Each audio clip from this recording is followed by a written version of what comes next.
নমস্কাৰ স্বাগতম জনাইছো আপোনালোক সকলোকে মোৰ চেনেললৈ আৰু এই ভিডিঅ'লৈ আপোনালোক সকলোকে মোষ্ট ওয়েলকাম।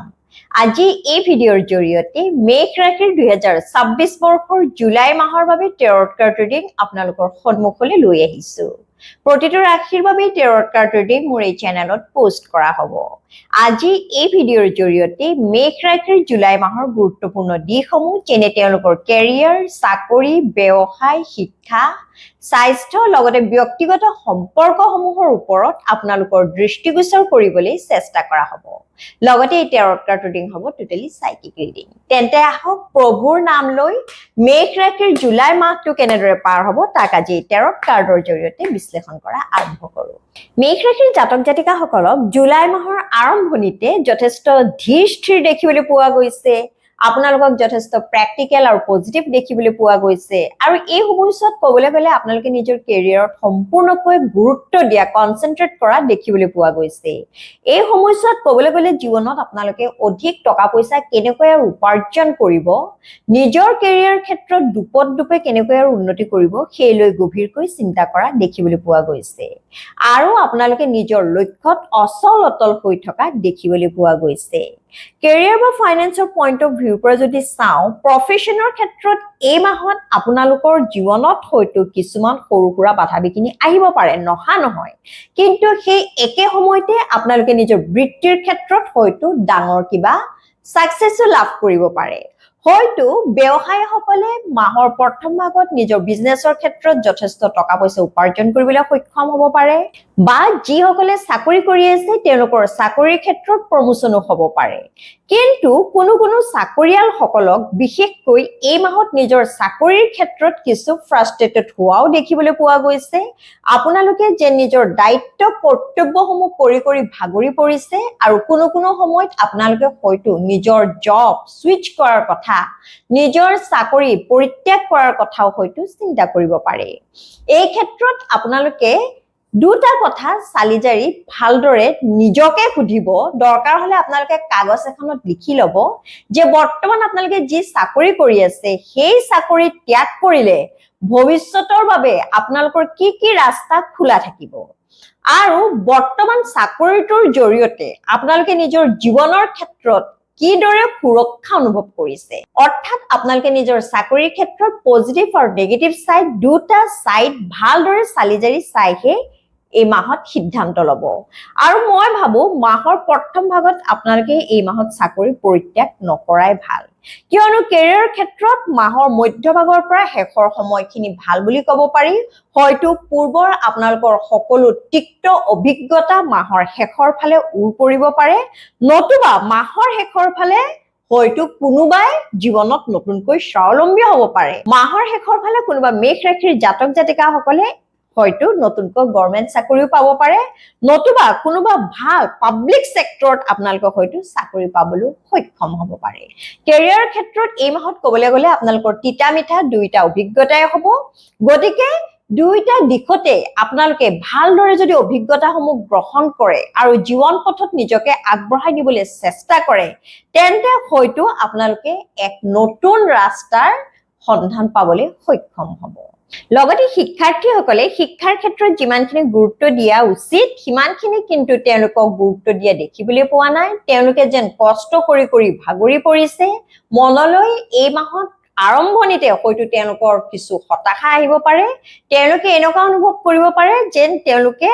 যথেষ্ট কষ্ট কৰিছিল, পূৰ্বতে যথেষ্ট কষ্ট কৰিছিল, কিন্তু বৰ্তমান সময়ত তেওঁলোকে আশা কৰা ধৰণৰে হয়তো ফলাফল নোপোৱাৰ বাবে তেওঁলোকৰ মনত কিছু হতাশা আহিব পাৰে। গতিকে ছাত্ৰ ছাত্ৰীসকল আপোনালোকে নিজৰ মনত হতাশা আহিবলৈ নিদিব। আপোনালোকে নিজৰ প্ৰচেষ্টা অব্যাহত ৰাখক আৰু অতি সোনকালে পঢ়া শুনাৰ ক্ষেত্ৰত আপোনালোকে কিন্তু কিবা এক ভাল ৰিজাল্ট পাবলৈ সক্ষম হ'ব। এই মাহটো হৈছে আপোনালোকে শিক্ষাৰ ক্ষেত্ৰত নতুন কথা শিকাৰ বাবে যথেষ্ট শুভ মাহ বুলি ক'ব পাৰি। আপোনালোকে নিজৰ জ্ঞানৰ পৰিসৰ বহল কৰিবলৈ চেষ্টা কৰক, আপোনালোকে কঠোৰ পৰিশ্ৰম কৰক আৰু সদায় শিক্ষাৰ ক্ষেত্ৰত নতুন বিষয়ৰ ওপৰত আপোনালোকে গৱেষণা কৰিবলৈ চেষ্টা কৰক। তেতিয়া নিশ্চয় আপোনালোকে আশা কৰা মতে ফলাফল পাবলৈ সক্ষম হ'ব। লগতে এই মাহত আপোনালোকৰ নিজৰ মাতৃৰ লগত হয়তো কোনো কথাত মতানৈক্য হ'ব পাৰে মাতৃৰ কোনো কথাই হয়তো আপোনাৰ অন্তৰত আঘাত দিব পাৰে কিন্তু নিজৰ পিতৃৰ লগত এই মাহত আপোনালোকৰ এক ষ্ট্ৰং বন্ডিং হোৱা দেখিবলৈ পোৱা গৈছে এই মাহত আপোনালোকৰ নিজৰ পিতৃয়ে আপোনাৰ কৰ্মজীৱনলৈ আপোনাৰ কেৰিয়াৰলৈ হয়তো যথেষ্ট ভাল উপদেশ দিব পাৰে লগতে যিসকলে হাই ইনভেষ্টমেন্ট কৰাৰ কথা চিন্তা কৰিছে মাহৰ প্ৰথম ভাগত এই মাহত আপোনালোকে হাই ইনভেষ্টমেন্ট কৰিলে এই ক্ষেত্ৰত হয়তো কিছু লোকচানৰ সন্মুখীন হ'বলগীয়া হ'ব পাৰে গতিকে যিসকলে শ্বেয়াৰ মাৰ্কেট মিউচুৱেল ফাণ্ড বা অন্যান্য চৰ্চত টকা পইচা ইনভেষ্ট কৰিবলৈ ইচ্ছা কৰিছে তেওঁলোকে মাহৰ মধ্যভাগৰ পৰা শেষৰ সময়ত যদি টকা পইচা ইনভেষ্ট কৰে বিশেষকৈ মাহৰ 20 তাৰিখৰ পিছত তেতিয়া হয়তো ভৱিষ্যতৰ দিনত যথেষ্ট লাভৱান হ'বলৈ সক্ষম হ'ব পাৰে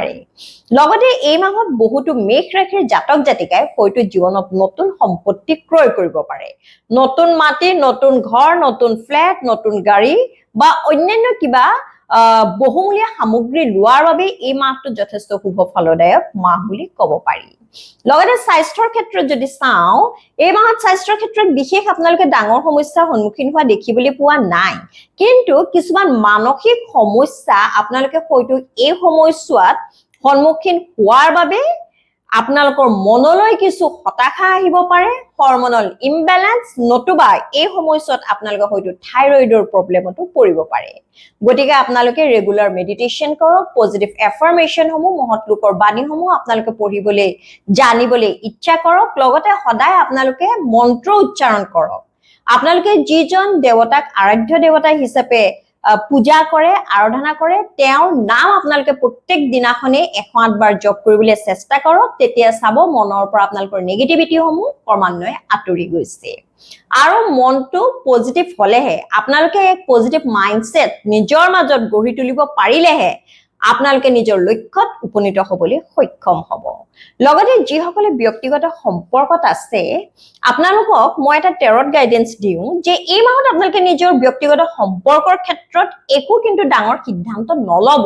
নহলে ভৱিষ্যতৰ দিনত হয়তো আপোনালোকে অনুশোচনা কৰিবলগীয়া হ'ব পাৰে ব্যক্তিগত সম্পৰ্কৰ ক্ষেত্ৰত এই মাহত আপোনালোকৰ তিতা মিঠা অভিজ্ঞতা হ'ব পাৰে পূৰ্বত আপোনাৰ প্ৰেমিক বা প্ৰেমিকাই যিমানখিনি হয়তো আপোনাৰ কথাৰ ভ্যালু দিছিল এই মাহত হয়তো সিমানখিনি নিদিব পাৰে আৰু তাৰ বাবে আপুনি হয়তো অন্তৰত আঘাত পাব পাৰে আৰু এই মাহত কোনো মেষ ৰাশিৰ জাতক জাতিকাৰ আপোনালোকৰ বহুদিনে পুৰণি সম্পৰ্ক উৰ পৰাও দেখিবলৈ পোৱা গৈছে আৰু তাৰ বাবে হয়তো কোনো মেষ ৰাশিৰ জাতক জাতিকাই এই মাহত কিছু সময়ৰ বাবে হতাশাত ভুগিব পাৰে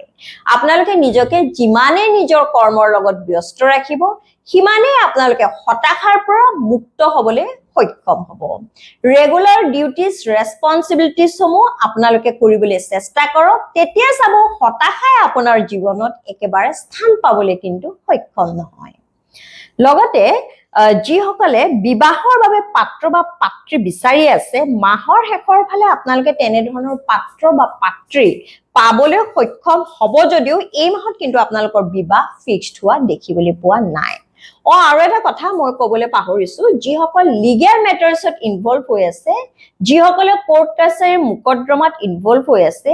তেওঁলোকে এই মাহত ভবা ধৰণৰে ফলাফল লাভ কৰিবলৈ সক্ষম নহ'ব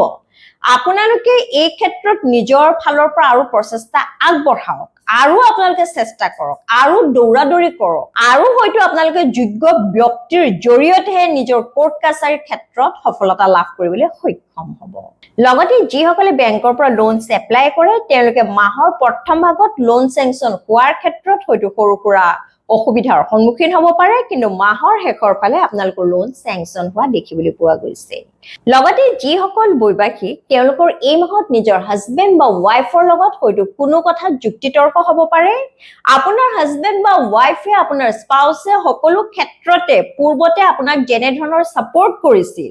আপোনাৰ বাবে ইমোশনালি যেনে ধৰণৰ এভেইলেবল আছিল মানসিকভাৱে লগতে আবেগিকভাৱেও আপোনাৰ লগত তেওঁৰ যেনে ধৰণৰ এক ভাল সম্পৰ্ক আছিল এই মাহত তেনে ধৰণৰ কিন্তু ষ্ট্ৰং বন্ডিং দেখিবলৈ পোৱা নাই কিন্তু বিবাহিত কাপলছৰ বাবে এটা সুখবৰ আছে যে যিসকলে সন্তান কামনা কৰিছে তেওঁলোকৰ সেই মনৰ আশা হয়তো এই মাহত পূৰণ হ'ব পাৰে এই মাহত হয়তো মেষ ৰাশিৰ কাৰোবাৰ সন্তান কনচিভ হ'ব পাৰে লগতে যিসকলে হায়াৰ ষ্টাডিজৰ বাবে উচ্চ শিক্ষাৰ বাবে ঘৰৰ পৰা বহুত দূৰত গৈ পঢ়াৰ পৰিকল্পনা কৰিছিল তেওঁলোকৰ সেই মনৰ আশা পূৰণ হ'ব পাৰে এই মাহত কোনো মেঘ ৰাশিৰ জাতক জাতিকাই হয়তো দূৰণিত থকা কোনোবা ভাল শিক্ষানুষ্ঠানত এডমিশন পাব পাৰে নতুবা এই মাহত আপোনালোকৰ হয়তো দূৰ ভ্ৰমণ হ'বও পাৰে বহুতৰে এই মাহত হয়তো বিদেশ ভ্ৰমণ হ'ব পাৰে লগতে বন্ধুবৰ্গৰ জৰিয়তে মেঘ ৰাশিৰ জাতক জাতিকাই এই মাহত ক'বলৈ গ'লে যথেষ্ট সুখ শান্তি অনুভৱ কৰা দেখিবলৈ পোৱা গৈছে গতিকে এই মাহত আপোনালোকে মানসিকভাৱে যদি কিছু দুৰ্বল অনুভৱ কৰে আপোনালোকৰ নিজৰ ভাল লগা ব্যক্তিৰ লগত আপোনালোকৰ বন্ধুবৰ্গৰ লগত যিসকলে আপোনালোকক নিস্বাৰ্থভাৱে ভাল পায় তেওঁলোকৰ লগত কিছু সময় পাৰ কৰক তেওঁলোকৰ লগত আপোনালোকে কৰবাত ফুৰিবলৈ যাওক নহলে কিবা ভাল মুভি প্লেন কৰক সিনেমা চাওক তেতিয়া চাব আপোনালোকৰ মনটো যথেষ্ট পাতল হৈ পৰিব আৰু আপোনালোকে নিজৰ কৰ্মত পুনৰ মনোযোগ দিবলৈ সক্ষম হ'ব ক'বলৈ গ'লে এই মাহত আপোনালোকে নিজৰ বন্ধুবৰ্গৰ জৰিয়তে যথেষ্ট ইমোশনাল আৰু মেন্টেল হিলিং মানসিকভাৱে শান্তি লাভ কৰিবলৈ সক্ষম হ'ব লগতে মেঘ ৰাশিৰ জাতক জাতিকাসকল এই মাহৰ বাবে আপোনালোকৰ টেৰট গাইডেন্স এআই যে এই মাহত সকলো কথা সকলো বিষয় আপোনালোকে সূক্ষ্মভাৱে বিচক্ষণ কৰক ভালদৰে পৰ্যবেক্ষণ কৰক কোনো ক্ষেত্ৰতে এই মাহত জীৱনত আপোনালোকে বিশেষ ডাঙৰ সিদ্ধান্ত নলব তথাপিও এই মাহত যদি আপোনালোকে কিবা জীৱনত সিদ্ধান্ত লবলগীয়া হয় তেন্তে এই ক্ষেত্ৰত আপোনালোকে লং টাৰ্ম ইনভেষ্টমেন্টৰ কথা চিন্তা কৰিব অৰ্থাৎ বৰ্তমান সময়ত সিদ্ধান্ত ললে বৰ্তমান সময়ত আপোনালোকে যি সিদ্ধান্ত লয় তাৰ জৰিয়তে সুদূৰ ভৱিষ্যতত আপোনালোকে কি ক্ষেত্ৰত উপকৃত হ'ব সেই কথাৰ ওপৰত আপোনালোকে বিশেষভাৱে গুৰুত্ব দিব তেন্তে মেঘ ৰাশিৰ জাতক জাতিকাসকল এয়া হল 2026 বৰ্ষৰ জুলাই মাহৰ বাবে আপোনালোকৰ টেৰট কাৰ্ড ৰিডিং আজিৰ টেৰটৰ এই এনাৰ্জিৰ লগত আপোনাৰ এনাৰ্জি যদি মিল খাইছে তেন্তে সৰ্বপ্ৰথমে ঈশ্বৰক ধন্যবাদ জনাব লগতে মোৰ চেনেলটো লাইক শেয়াৰ আৰু সাবস্ক্ৰাইব কৰি দিব সকলোৱে সুস্থ থাকক লগতে সদায় হাঁহি থাকক তাৰে কামনা কৰি আজিলৈ আহিছো জয় শ্ৰী ৰাম জয় বজৰংবলী